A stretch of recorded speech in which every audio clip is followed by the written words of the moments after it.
It had the Russian president coming to it. It had a lot of government officials. Everyone was in a high stress, high stakes situation, and we were the agency running the show. Hi, everybody. Welcome to another episode of 1, 2, 3 Teamwork. Today, here with me is Dominique. Dominique, welcome. So excited to have you. Can you please briefly introduce yourself to our audience? Hi there, Anna. I'm Dominique Rose Van Winther, based in Singapore, but have traveled around the world, worked in 3 different continents, and most of my background over the last almost 20 years has been in marketing communications agencies. And that brings us to us today because that's all about teams and how teams collaborate. That is the heart of business in an agency. Absolutely. I look forward to hearing your answers to some of our questions today. Good. Let's get started right away. Hey, do you have an example to share with us, like a nice story or something of inspiring or memorable teamwork?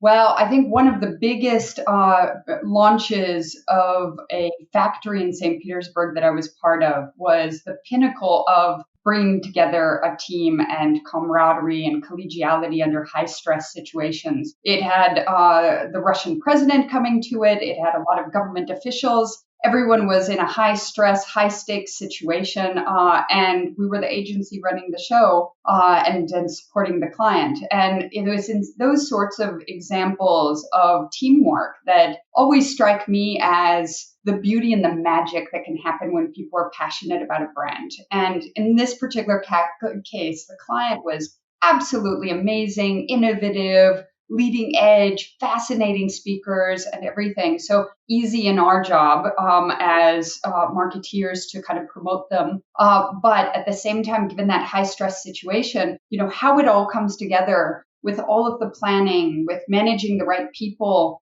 and ensuring that everyone is kind of set up for success and has a roadmap on what their roles and responsibilities are, I think was a really, really great example of how teams can either fail or succeed. And in that case, they massively succeeded. The team pulled through a couple of overnighters in a row. But it was probably one of the bigger and more interesting kind of events just because obviously the government side of things was quite unique. Fascinating. Nothing beats a couple of overnighters. That really does good things for team bonding. Very true. I mean, it is agency life. So you either love it or you love it even more until you can't do it anymore. That's great. That's great. Wonderful story. Thanks for sharing that. Hey, Dominique, what do you find most challenging working in teams? Well, I think the honest truth is now, being in operations, a lot of building teams is all about really facilitating the process. People want to collaborate. I'm a firm believer that, as long as you have the right corporate culture and people want to do great work and are inspired and are passionate about it, they can work through any possible issues. But I think it's very important from my side to understand how can you facilitate that process because now we're entering this massive decentralized kind of world where everybody in the talent space wants to work part-time, work on freelance, work in flexible working conditions. And I think as you look forward in the years that will come, that's not going to change. So for me, it's immensely interesting to be able to look at that and understand how we as an agency need to kind of change, how we as corporates, as companies, and how we advise our clients. All of that needs to change because we need to start to build our teams, our workforce, our processes around those people and how they can very easily kind of plug and play and work. And I think those companies that figure it out are the ones that will massively succeed in this new market. I mean, how many people have left the workforce this year and, don't want to go back to a full-time job?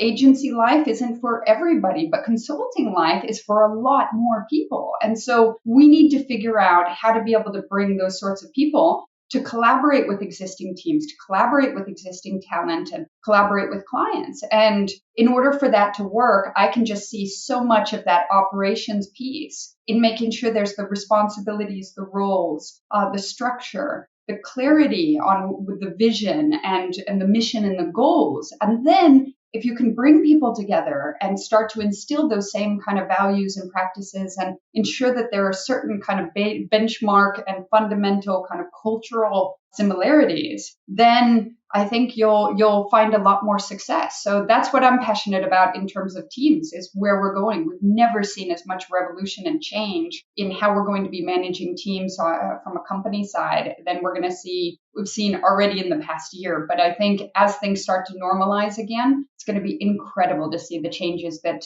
companies either will make voluntarily or will be forced to make in order to adapt to the new times. Amen. Wow.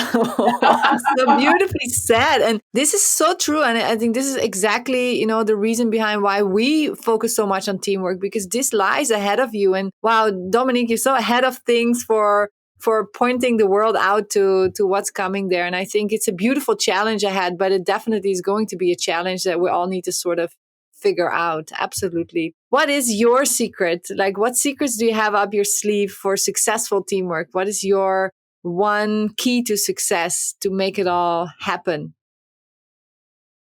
I think for me, it's all about passion. As you can see, I'm quite passionate. And I think that at the end of the day, people want to work with people who are similarly a little bit minded, who have the same kind of passion and excitement about work. And so I find that in moving into that space of this new world and this new ecosystem, for me, I've always seen that if you can align people to a similar vision, if you can align them and get them excited about something, it tends to eliminate a lot of the barriers.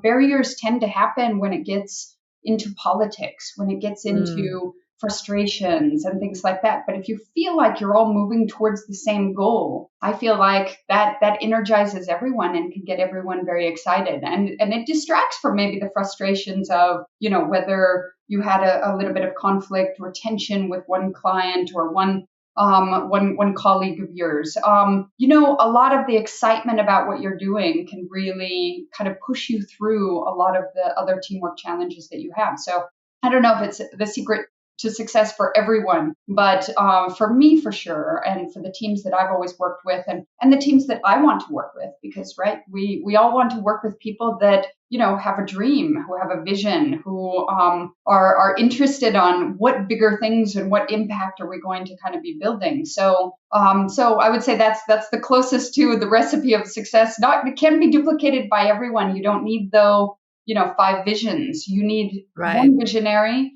who can paint a picture, align the team, and show true leadership. And then you just let magic happen, right?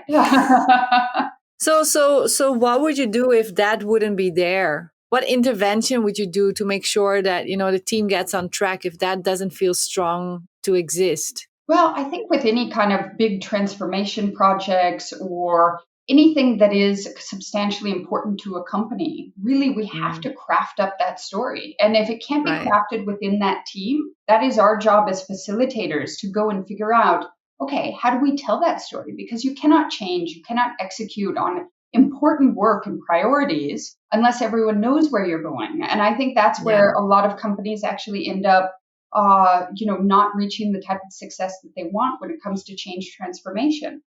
They need to have that story. They need to understand how to communicate it. They need to activate people, not just themselves as the only leaders, but they need to activate people around their organization in different pods and teach those people how to tell those stories, what the story is, what's the language that you use around it.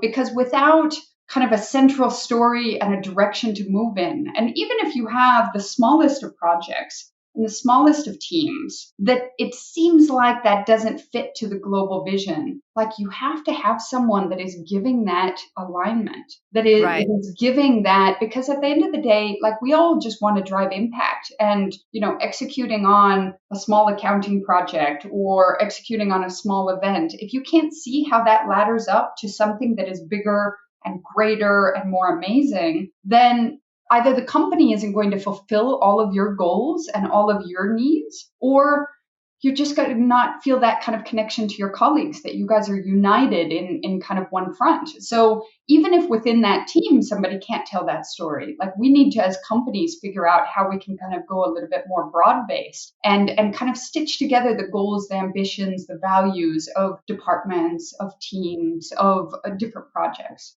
So insightful. So insightful. That's all. We have such short time, but so great to hear your wisdom on this, Dominique. Have a wonderful day. Thank you. Thank you also very much, Anna.